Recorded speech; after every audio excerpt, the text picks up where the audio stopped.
Baik, Assalamualaikum warahmatullahi wabarakatuh. Jumpa lagi dengan saya, Ibu Eka Fasya Anggis.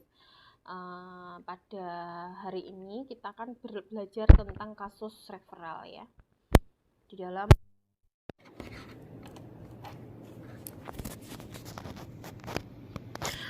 ini sebenarnya kasus referral itu sama dengan kasus alih tangan, dimana kalau alih tangan itu dilakukan ketika permasalahan di lapangan itu tidak bisa diselesaikan secara baik atau diselesaikan sendiri oleh pihak konseling maupun klien, sehingga diperlukan adanya proses alih tangan. Kalian ingat tentang asas alih tangan? Nah, sama. Sebenarnya kasus referral ini adalah bentuk aplikasi dari asas alih tangan. Nah, ternyata dalam kasus alih tangan ada tahapan-tahapan strategi yang harus dilakukan, yaitu pertama adalah tahap identifikasi kasus, yang kedua adalah tahap pelaksanaan studi kasus. Nah, tahap identifikasi kasus atau case identification itu nanti kita bisa lihat type masalahnya itu apa, bentuknya seperti apa, terus intensitasnya itu seperti apa, urutan prioritasnya itu seperti apa, penyebab utama dari tiap masalah itu seperti apa, baru nanti kita lihat alternatif solusi.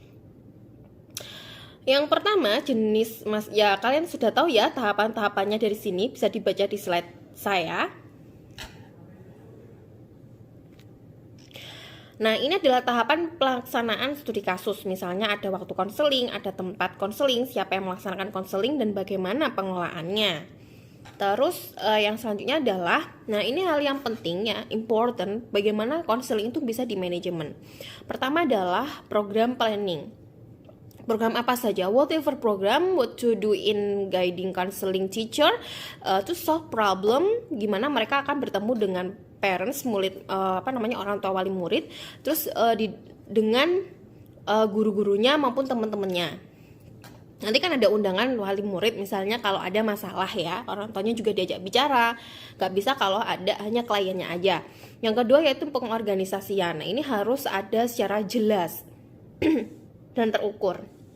Yang ketiga adalah pembagian tugas ya. Nah, ini pembagian tugas ini bisa diberikan kepada beberapa personal yang mungkin bisa mengatasi masalah klien tersebut. Dalam hal ini adalah peserta didik yang bermasalah atau mendapatkan masalah. Misalnya guru wali bisa, guru mata pelajaran yang terkait juga bisa. Nah, di sini contohnya guru biologi itu bisa masuk. Tergantung masalahnya nanti bagaimana. Koordinasi di sini tidak hanya tupoksi yang dibagikan, tapi juga koordinasi antar guru itu juga harus dilaksanakan ya. Tanpa adanya koordinasi kita nggak tahu progresnya itu bagaimana, apakah setiap target yang mau direncanakan itu akan terlaksana dengan baik. Jadi ada proses koordinasi di sini, ada rapat-rapat kecil ya. Rapatnya nanti bisa direncanakan berapa minggu sekali atau apa yang mungkin tidak akan mengganggu pekerjaan masing-masing mereka di luar dari program referral. Terus yang selanjutnya adalah evaluasi atau tindak lanjut. Nah, di sini apabila masalah yang ditangani oleh sekolah itu ternyata pada akhirnya tidak bisa ditangani ya, atau mereka tidak bisa memecahkan masalah tersebut ya, sulit, difficult ya. Jadi ini bisa diserahkan ke ahli yang lain yang terkait. Namun di sini kita bisa lihat bahwa sekolah tetap memantau dan tidak melepas begitu saja walaupun masalah itu sudah diserahkan kepada pihak yang terkait. Nah, kita coba untuk praktek yuk. Nah, tadi kan tentang teorinya. Prakteknya misalnya tahap identifikasi kasus nih. Maaf, ini slide-nya itu bolak-balik berjalan sendiri. Jadi jenis masalahnya adalah masalah keluarga, terus bentuk masalahnya misalnya kurang perhatian keluarga, intensitas masalah itu maksudnya dari masalah yang biasa aja ke masalah yang besar, misalnya masalah asmara, terus akhirnya hampir dua nikah atau tinggal orang tuanya ya. Nah, urutan prioritasnya misalnya setelah ditinggal orang tuanya, anaknya itu kurang perhatian, terus jadi pemerkosaan sehingga minder, terus perubahan fisik, terus dia dikucilkan oleh keluarga sekitar dan akhirnya dia merasa depresi dan merasa hidupnya berantakan sehingga sekolahnya pun menjadi terganggu. Nah, seperti itu. Ini bisa terjadi pada klien-klien tertentu, pada peserta didik yang mungkin terganggu sekolahnya karena memang dia lagi merasa ada sesuatu masalah yang pelik yang tidak bisa diselesaikan oleh dirinya sendiri, karena di lingkungan sekitar juga tidak bisa menghargainya dan tidak peduli padanya, dan dia merasa hidup sendiri.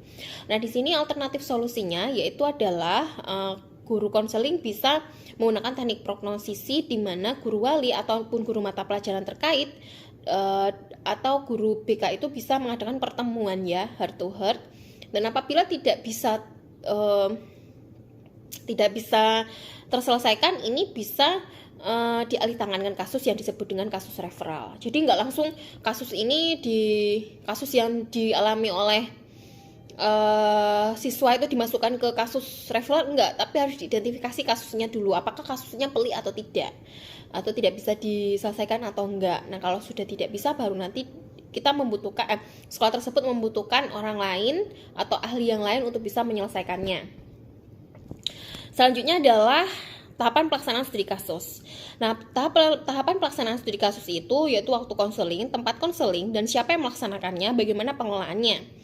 Waktunya bisa dicari pada saat jam pulang, karena ini tidak mengganggu proses belajar mengajar anak yang tidak bermasalah untuk bisa tetap mengikuti pelajaran.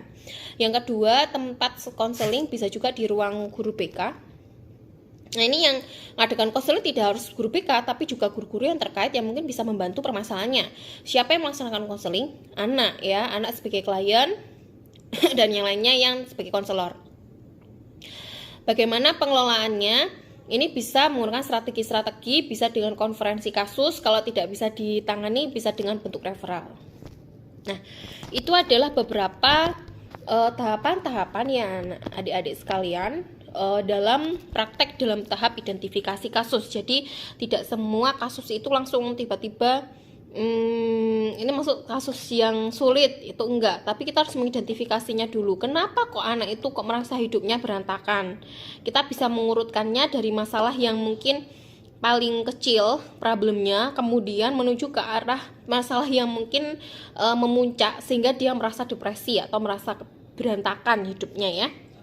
Lalu alternatif solusi tadi yaitu dengan menggunakan teknik prognosisi, di mana teknik tersebut yaitu memecahkan masalah cukup pada lingkungan intern sekolah dengan cara konselor dengan klien mencoba untuk mendudukkan bersama atau dengan menggunakan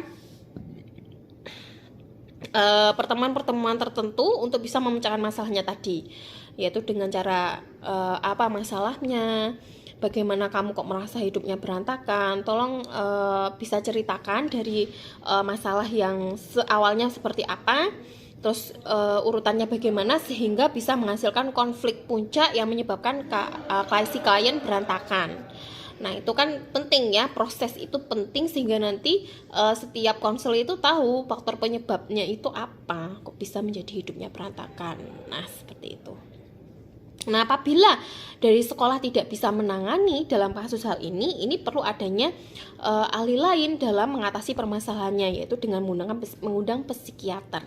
Nah, nanti di pertemuan berikutnya kita akan belajar tentang konferensi kasus, di mana dalam konferensi tersebut pihak sekolah akan mengundang para ahli yang terkait yang bisa menangani masalah peserta didik yang memang dia lagi bermasalah. Nah, seperti itu ya. Mungkin ada beberapa pertanyaan dari penjelasan saya, bisa digunakan dengan chat ya. Kita akan selalu menerima pertanyaan dengan terbuka, dan semoga penjelasan saya pada siang hari ini bisa bermanfaat bagi adik-adik sekalian. Oke, terima kasih. Wassalamualaikum warahmatullahi wabarakatuh.